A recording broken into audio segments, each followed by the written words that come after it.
매일 성경 묵상을 돕는 해설 가이드입니다. 안녕하세요. 묵상 코치입니다.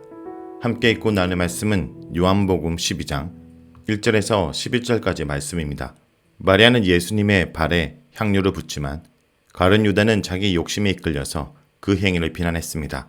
예수님은 마리아의 행위를 자신의 장례를 준비하는 것으로 해석하고, 유대인들은 살아난 나사로 때문에 많은 사람들이 예수님을 믿게 되자 나사로까지 죽이려고 모의를 합니다. 먼저 1절에서 3절 읽겠습니다. 유월절 여세 전에 예수께서 베다니에 이르시니, 이곳은 예수께서 죽은 자 가운데서 살리신 나사로가 있는 곳이라. 거기서 예수를 위하여 잔치할세 마르다는 일을 하고 나사로는 예수와 함께 앉은 자 중에 있더라. 마리아는 지극히 비싼 향유 곧 순전한 나드 한 근을 가져다가 예수의 발에 붓고 자기 머리털로 그의 발을 닦으니 향유 냄새가 집에 가득하더라. 1절에서 3절은 마리아가 향유를 붓는 내용입니다. 1절에 유월절 여세 전에 예수께서 베다니에 이르시니, 기름 부은 사건이 일어난 장소와 시간을 언급합니다. 유월절이 시작되기 엿새 전이라는 것은 토요일 안식일에 예수님의 기름 부음 받은 사건이 일어났음을 암시합니다. 마태복음과 마가복음에서 유월절 이틀 전에 이 사건이 일어납니다. 예수님은 다시 나사로의 집으로 들어갑니다. 11장과 마찬가지로 나사로의 집에는 그의 자매들도 함께 있었습니다. 이 잔치는 아마 안식일 저녁 식사 모임이었을 것입니다. 3절에 순전한 나드 한 근을 가져다가 예수의 발에 붓고 자기 머리털로 그의 발을 씻으니, 한글 성경에서 한 근으로 되어 있는 향유는 한 리트라가 맞습니다. 이것은 로마 시대의 도량 단위로 약 320g 정도 되었다고 합니다. 마리아는 향유를 예수님의 머리에 붓는 대신 발에 붓고 자기 머리채를 풀어 예수님의 발을 닦았습니다. 이 두 행위는 마태복음과 마가복음의 기록과는 다릅니다. 기름을 머리에 붓는 것은 메시아로 기름 부음 받은 것을 상징하거나 일반적으로 집주인의 한대를 나타내는데, 발에 붓는 것은 장례를 준비하는 것입니다. 누가복음에서 이 여인이 눈물로 예수님의 발을 적시고 머리카락으로 닦았다라는 것은 자연스럽게 이해할 수 있는데, 향유를 붓고 머리카락으로 발을 닦는 것은 13장의 예수님의 세족식과 연결시킬 때 온전히 이해할 수 있습니다.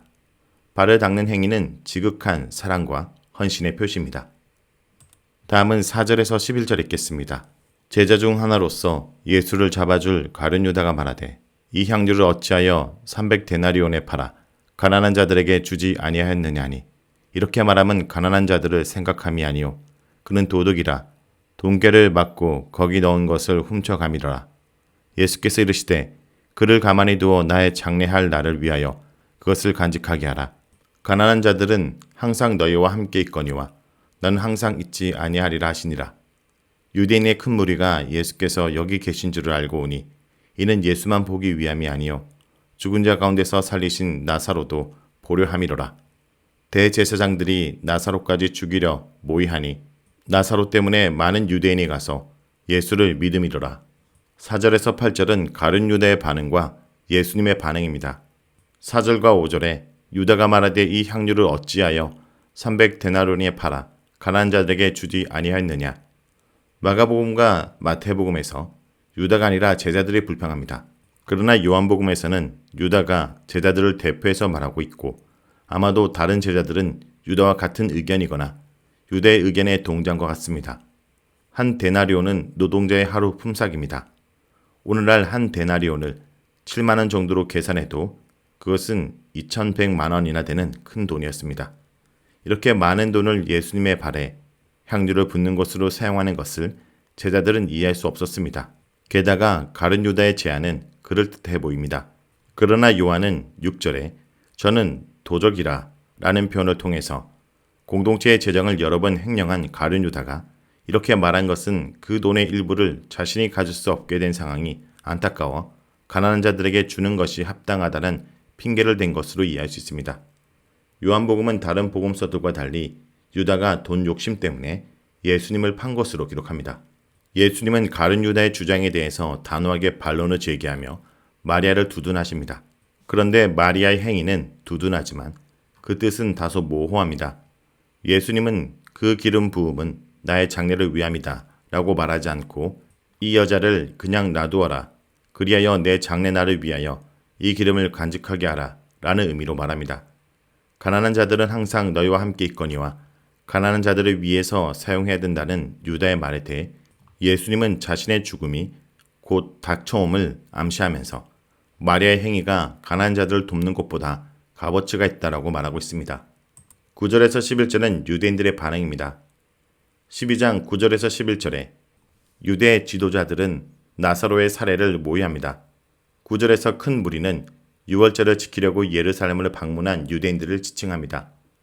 나사로를 살린 예수님이 곧 바로 강야에 가까운 에브라임으로 물러갔다가 다시 베다니로 왔다는 소식을 듣고 몰려온 것입니다. 이들은 예수님뿐 아니라 예수님이 살린 나사로도 보기 원했습니다. 예수님을 죽이러 모유했던 대제사장들은 이제 나사로까지 죽이려고 합니다. 이 사건은 악을 더 큰 악으로 부른다는 것을 보여줍니다.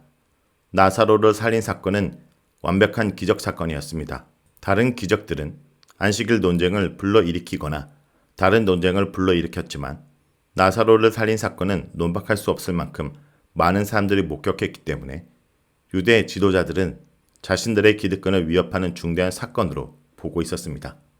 자, 여기까지가 요한복음 12장 1절에서 11절까지 말씀입니다. 오늘 말씀을 통해 우리는 무엇을 묵상하고 적용해야 할까요? 값진 인생은 값진 것을 소유한 삶이 아니라 주님께 값진 헌신을 드리는 삶입니다. 마리아는 300데나리온이나 되는 향유를 아낌없이 예수님의 발에 부었습니다. 종교 지도자들의 위협과 유다의 비난에도 가장 위험한 때에 가장 값진 경배와 헌신을 드린 것입니다.